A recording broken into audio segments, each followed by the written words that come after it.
fun, when he came backstage, I was like, Matthew, would you like to do a crowd shot? He goes, is anybody here? And I was like, is anybody here? All right, guys. All ready? On the count of 3, go nuts. 1, 2, 3.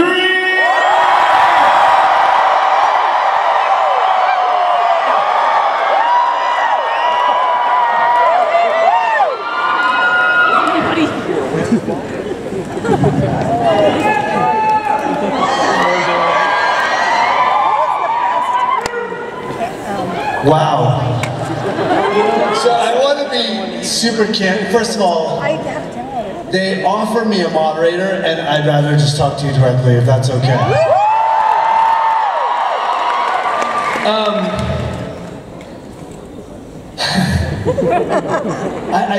I'm not exaggerating. I literally thought there'd be like this many people here. I had no idea it'd be that many people back there.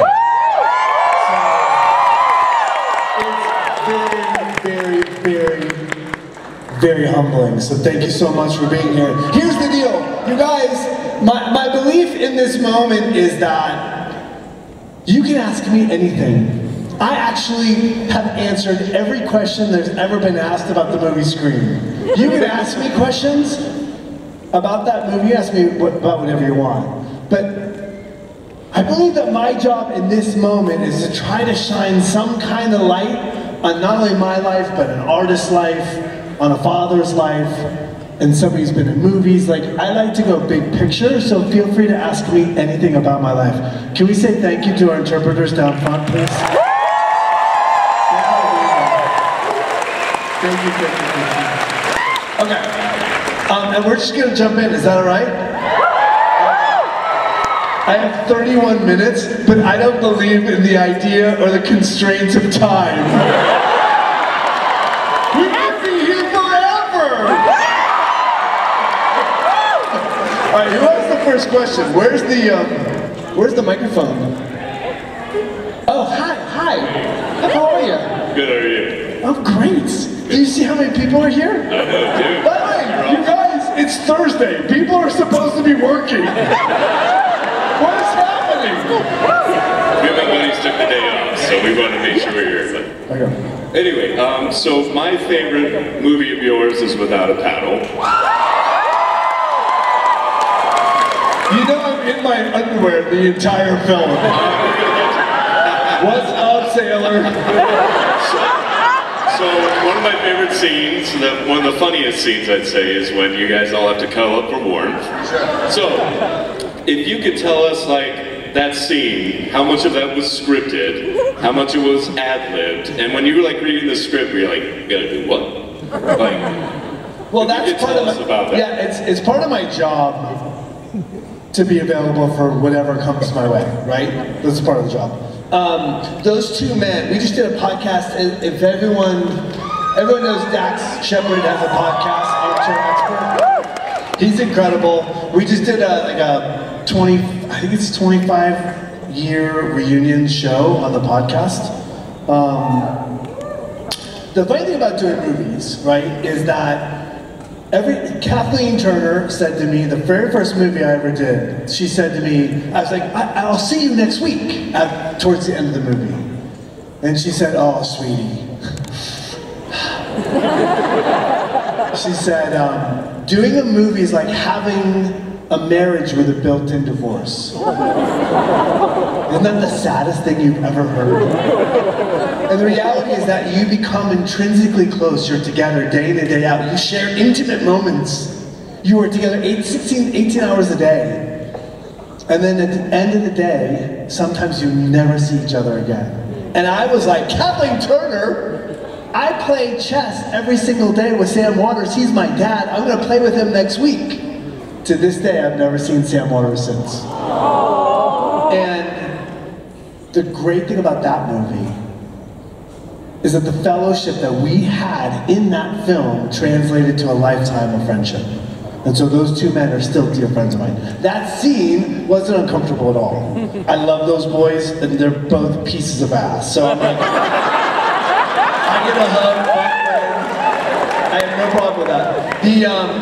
And the scene, I mean, the scene's hilarious. To this day, I still think it's the funniest scene I've ever been a part of. And I love that film, so thank you for your question. Yeah. So I just wanted to ask, what role other than Shaggy has been your favorite, or is there a role that you would love to play? Yeah, a great question. So my favorite role is the movie called SLCPunk. Which works really well in this room.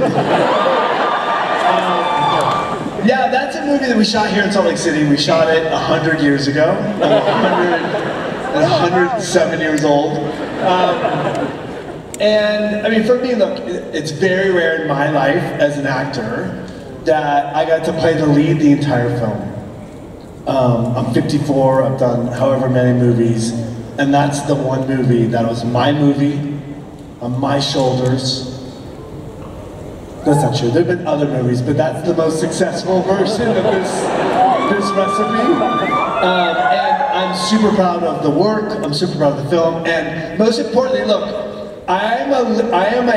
in my life, I grew up, and this is an exaggeration, I have a severe learning disability. I couldn't write, I can't spell to save my life, I can't do math. And I was an obese teenager. My mom and dad are both obese. I had glasses, braces, and like literally in like 10th grade I was doing speak and spell for homework. So I have been an outcast my entire life. I've always felt like somebody other my entire life. And the thing that I love is that I still hold that, even in this weird world of Hollywood. I'm deeply connected to being not like everyone in this town. And the thing I love about that movie is that people who are still outsiders, and I don't know if anyone in this room may feel that way, right? But that movie identifies that feeling and sort of celebrates that feeling, and he is a hero for those people that feel like the outside. And so for me, that's the greatest part I could ever have, right? Because it directly relates to who I am as a man. And then the part I want is, well, I used to say the same line all the time, which is James Gunn's next movie. Because I do love James Gunn. James Gunn wrote Scooby-Do 1 and 2. He's now gone on to do Guardians of the Galaxy, and he's doing the new Superman. Like, he's a good friend of mine. I love him. But now I just did a movie with Mike Flanagan. Do you guys know who Mike Flanagan is? He's the modern master of horror, and I am in that family for the rest of my life. That guy, how he operates, the people he works with, the way he works, is like my happy spot. So if either of those two men ever want to do something, I will literally be there tomorrow. So thank you. See, I like that question. I like the fact that I'm going to tell you that I struggled. Right? This idea that we are all, like what you see on Instagram's your life, that's a bunch of bullcrap. Right?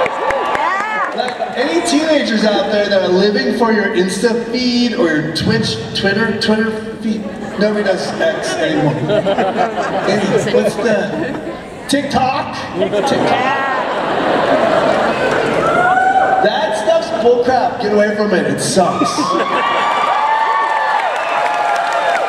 But you know what's funny? And I do say this all the time, and this is a cheesy thing to say, but I'm going to say it. If you have an actor out there that you love, or a band that you love, or like an artist or a writer or somebody who's coming up in the music scene, follow them on socials, because that is the single most powerful vote you can give for the future of their career. Because when people are casting in Hollywood, the first thing they do is they go, how many followers? Not kidding. How many followers is way more important than all the years I studied Shakespeare. So, follow me if you want. But just know, my life is highly curated. You don't see how horrible I feel about myself in the morning. All right. How are you? Your glasses are fire. Thank you. You're welcome. Do you have, this is your turn to speak. Hi, do you have a question? Yes. You're doing great, by the way. She's doing fine. Mom's like egging her on. She's all right. She's got it. All right, go for it.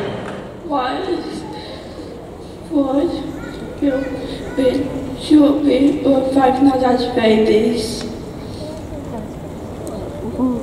Okay, oh good. Thank you for your question. So I'm in this movie called Five Nights at Freddy's. You guys are all very easy. I know it's a laugh. Oh, here's a camera. Hold on a second.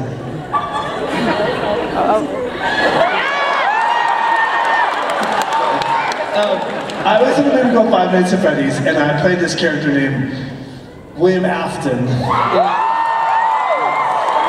And the funny thing is that that is a movie that has come around late in my career and is one of the most exciting properties I've ever been associated with, because it is like expanded the people that like me. Because it used to be just old people, and then Scooby-Doo happened, and then it was sort of younger people, but now those people are old, and so I need a new generation. I'm looking for a new generation, and I found them. Which means that I hopefully will be able to feed my children. Thank you for your question. You did great, by the way.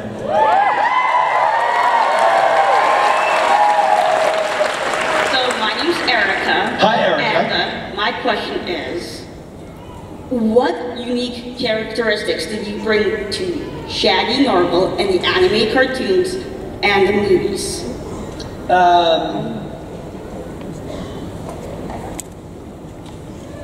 So I think that, thank you for your question. I feel like such a politician when I say that. Thank you for your question. And then I don't answer the question, I just totally talk about something I want to talk about. So when I played Shaggy, no, so I think that are you just sitting there recording? I love that you're not present at all. You're like, I'm just gonna record this and I'll watch it later on the toilet. So my special sauce is this. Look, when I was 13 years old. What happened? Did I do something wrong? When I was 13 years old, and I was this obese kid running around trying to figure out who he was, my dad said you could either take a typing class or you could take an acting class. The idea was that acting class would prepare me to be like a salesman, to be comfortable in front of people, and then if I was taking a typing class, I could fill out the forms, I guess. I don't know why he made me take a typing. And I didn't want to take a typing class, although eventually he made me take a typing class, which I think is totally not cool. But I took an acting class, and I found an acting class, the place where I felt special, right? Feeling like you're good at something is the most powerful thing in the world. And when you're an obese, you can say yes. So when you're a kid, right, who isn't good at anything and then finds something that he excels at, it's amazing the power that has in your life, right? So if you're a teacher out there, if you're a parent out there, if you're a coach, if you just tell a kid that's struggling that they're awesome, they will thrive. It's amazing how often we forget to pat people on the butt, metaphorically, and tell them they're doing a great job. And so for me, what happened was that I found a place I was good, and adults told me I was good at something, and that confidence led me into a career. I never wanted to be famous. I half expected I'd be in medieval times my entire life. Because I love Dungeons and Dragons, and that's like the best. Right? If you love D&D, medieval times is the greatest job ever. Like, to be the Yellow Knight is heaven on earth. But it led me into a life chasing something I loved with confidence and strength. And confidence and strength in what you do and who you are is super powerful. So that's what gives me the strength to do something like Shaggy or do the work I do. Thank you for your question.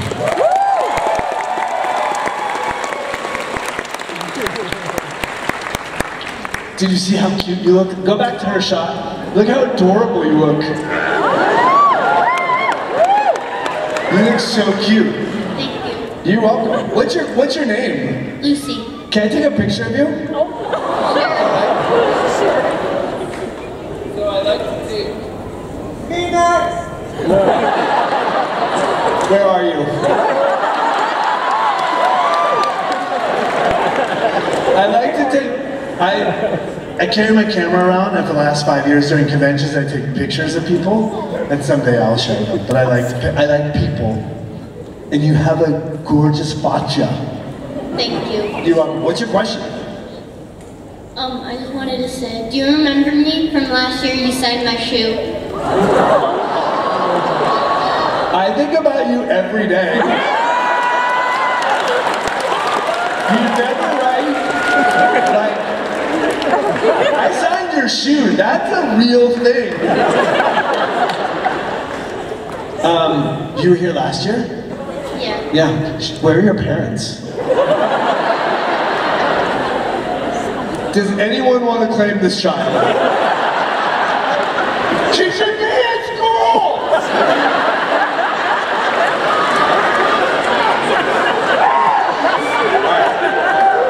That wasn't a question, that was a statement, but thank you for your statement. I have a question too. Oh, you do?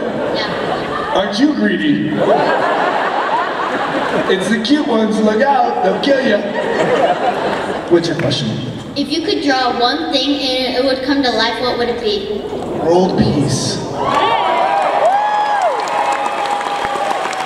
For real. Thanks for your question. What about you? What would it be for you? I really wanted a capybara.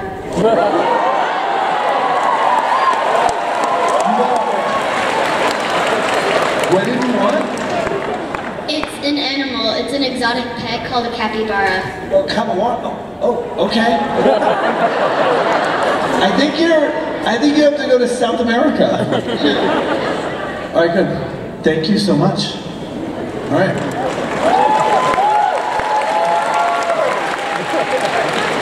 Are you guys waiting for a question?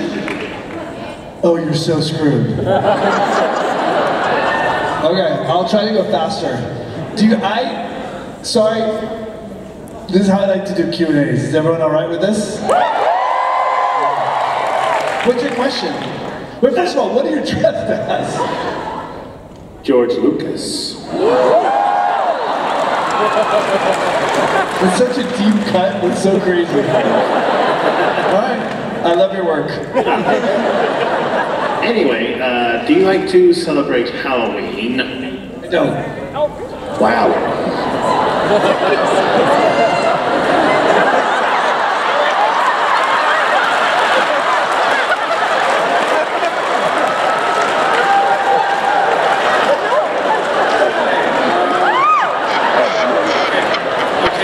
Notice how I didn't say thanks for your question?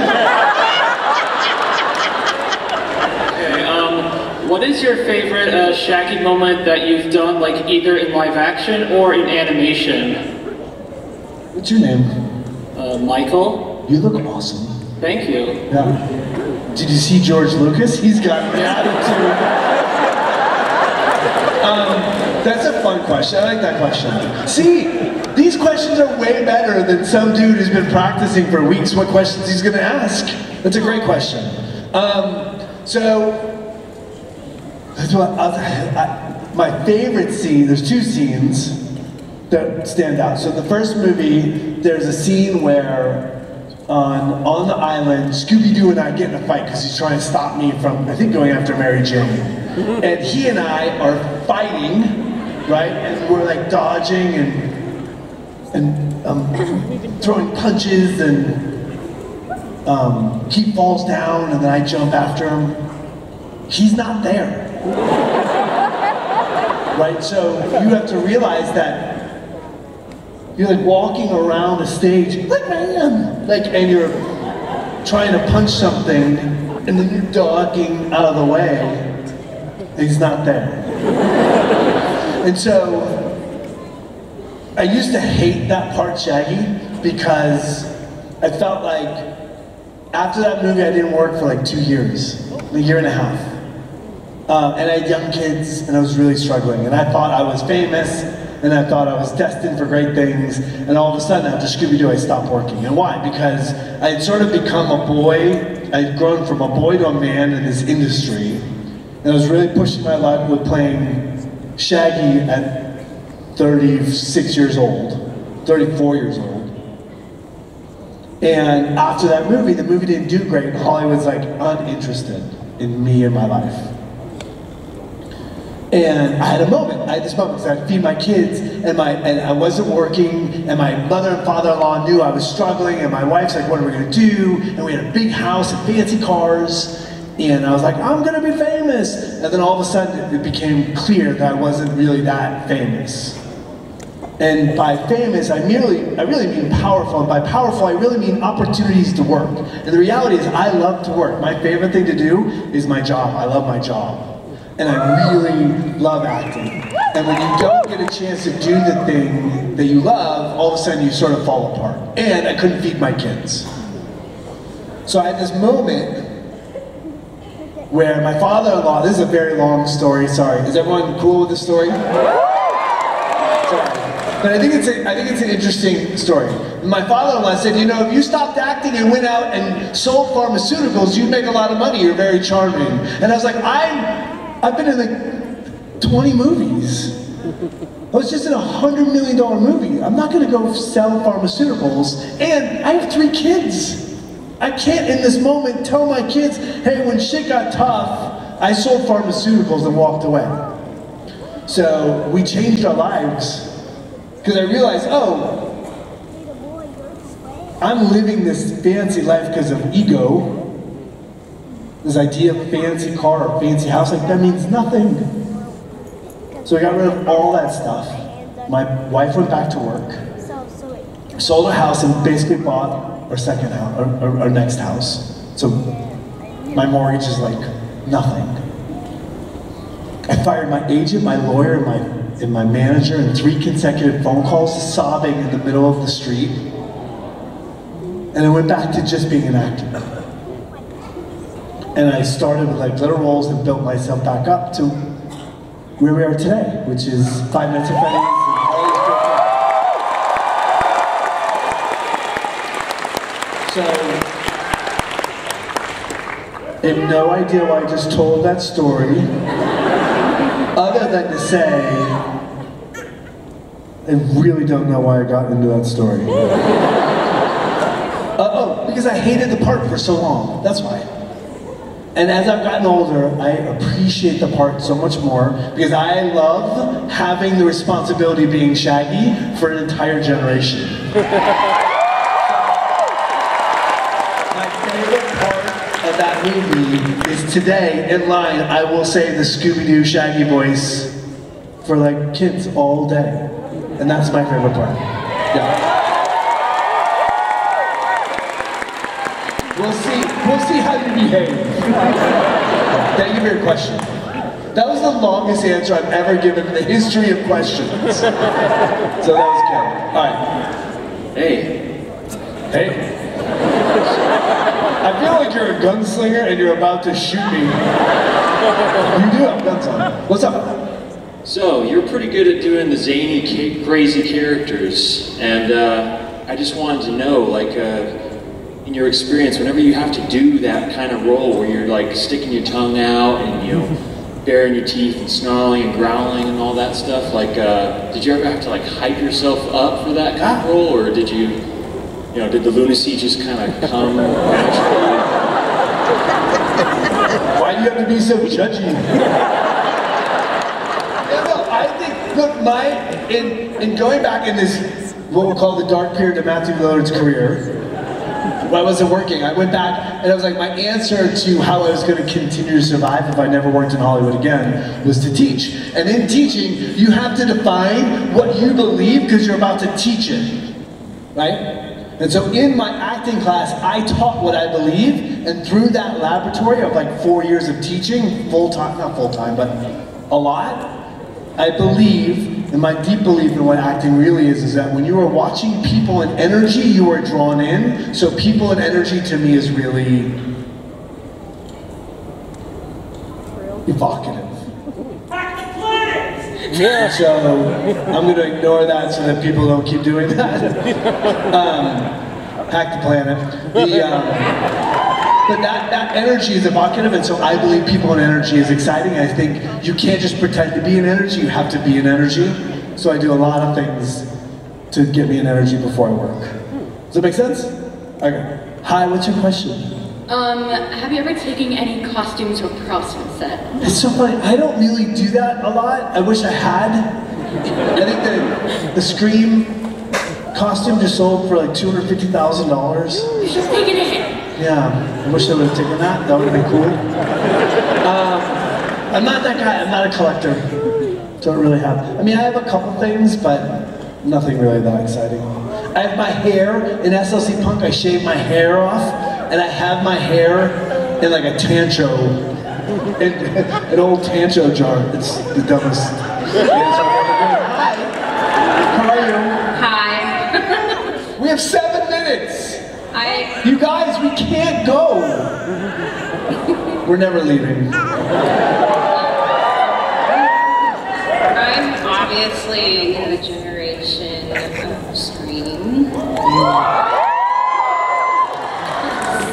My favorite is a horror movie. My son actually wants to know, and I want to know, in number 7, this is okay. Do you think that maybe Stu Grimson would be behind it all? I have no idea. I mean, I would love to do it if that made sense, but it's not something. Nobody's called me, so. But I'm available. Tonight at 7 o'clock at my booth, I'm going to drop a TV on my face to prove that I can live through that moment. Thank you for your question. Did you do the laugh? The what? Scooby laugh. Oh, we'll see what happens. I have a feeling things are building that way. Hi. Hi Matthew, my name is Isaac. My question for you today was, if you could develop any talent or ability overnight, what would it be?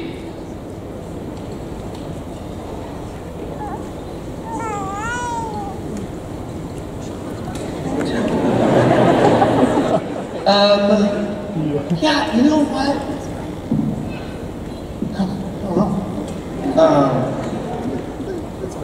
I mean, for me, I wish I could develop overnight the discipline to learn like a viola or a cello. I wish I had that discipline. So for me, I would never, like overnight, I would never assume to be able to do something like that overnight, but I wish I could assume that discipline to learn it quickly. Yeah.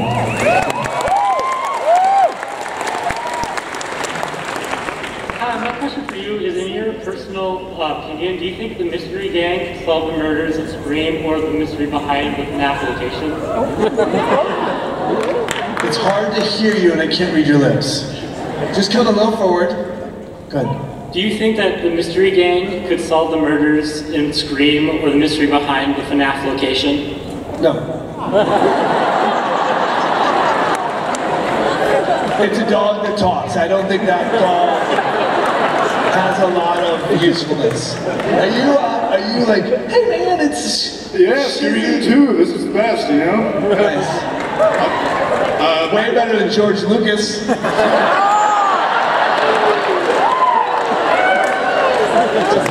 Well, my question's about a different movie though. I am wondering if you still know the iconic dance from She's All That, and how many takes did it take to do that scene? It's a whole day of shooting, and no, I don't know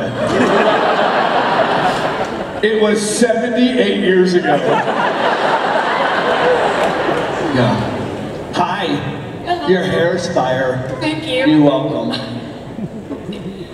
My question for you is, what is your favorite type of cake?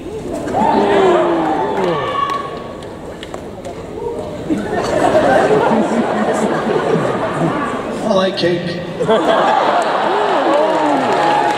I don't care, judge me. No, I like ice cream. So if you like cake, right? I mean, I would go mint chocolate chip till the day I die. Hey, so my question is, how familiar were you with Five Nights at Freddy's before you joined the cast? That's got to be a weird pitch. Yeah, it was nothing, I had no idea. I read the script, and in the script, in that last sequence, I had like 3 lines. And I was like, they were like, oh, this very rarely happens in my life. I got an offer, they said, if you go sit with the director, Emma Tammy, and you guys get along, the offer is yours, the part is yours. I'm like, oh, it usually means the movie's really small and shitty.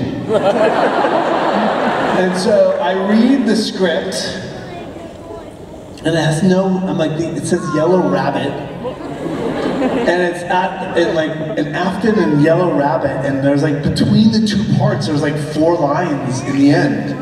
And I went to take the meeting, and I'm like, no offense, there's only 4 lines, and I don't really, and he dies at the end, like I don't really get this. Why do you want me? And she said, well, first of all, we can find improv lines and we'll see what happens on the day. But he is like Voldemort in Harry Potter, and we're gonna make a bunch of movies. And I was like, okay, I'm in. But the funny thing is that I came home and I said to my wife, I was like, this weirdest meeting, this is a crazy meeting, and they want me to, this movie called Five Nights at Freddy's, and my middle kid, who's non-binary, was in the other room, and Ace comes in and goes, what did you just say? And I'm like, well, I've got this script in Five Nights at Freddy's. They were like, you got it, you have to do it, Dad. And I'm like, the guy has like 3 lines, and they were like, what's the name of the part? I'm like, Yellow Rabbit. And they're like, oh. And they kind of walked away, and then we're kind of listening, and I'm like, yeah, so the guy's name is William Afton, and then they call him Yellow Rabbit, and then Ace comes screaming back in. My son comes screaming in, and they're both like, you have to do that job. One other funny story about that is that I was talking to Scott, who's the creator of the show, and he was like, yeah, your name came up, and this is a true story, and there's 28 seconds left, and I'll do your question really fast. But you guys are not gonna make it. Unless we stay for another 6 hours. But this question, so Scott says to me, it's very funny, will you sign this for my nanny? I'm like, yeah. He's like, you kind of owe her the signature. And I was like, okay, why? And she said, well, and he lives in Texas. He said, your name was on a list, and we were talking at the kitchen table about all these names, and we're talking, and your name was said out loud, and my nanny goes, oh, he was at Texas Frightmare, and he stayed 4 hours afterwards to sign autographs for fans. And Scott was like, that's my guy.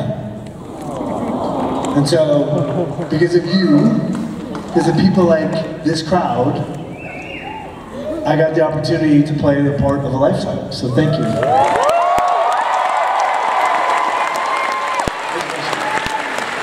Last question. If you could make a TV show, what would the plot line be, and who would you cast it in? I would cast Matthew Lillard. And he would play all the parts. And do the Matthew Lillard show. No, I mean, look, there's great television right now. I just did a show called Cross, which is coming out on Amazon, which is fun. Penguin right now. The Penguin's incredible. Anything with Mike Flanagan. I mean, it's more to me about who's there and who you're working with rather than what part I play or what the show is.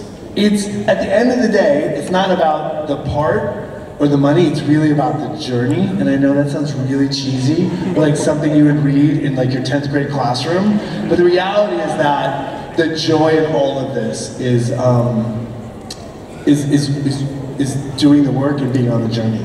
So I want to say something, thank you for your question. This is very humbling, as I said before.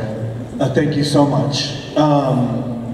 And I want to say, as we're finishing, you're not going to hear it enough this weekend, but you guys coming and giving your hard-earned money to the actors that are sitting behind the table, you have no idea the impact that can have on people's lives, right? We're not worried about, like, Mel Gibson. He's going to be okay. We can assume. Maybe not, but we can assume. But the idea of, like, you buying an autograph or you purchasing a photo, it helps people feed their families. And you may not hear it enough, but we are eternally grateful for you being here, and we thank you very much for everything you do. Thank you so much.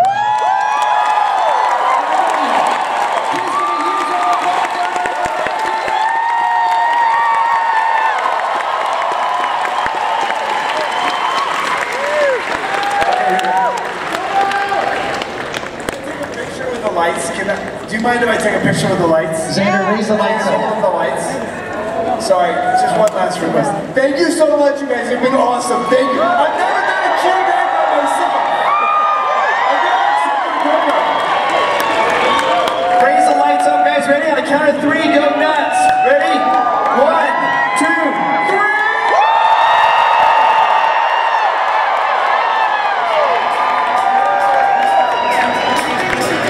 Matthew, I just want you to know you've never done a panel by yourself. There's almost 5,000 people here. They love you.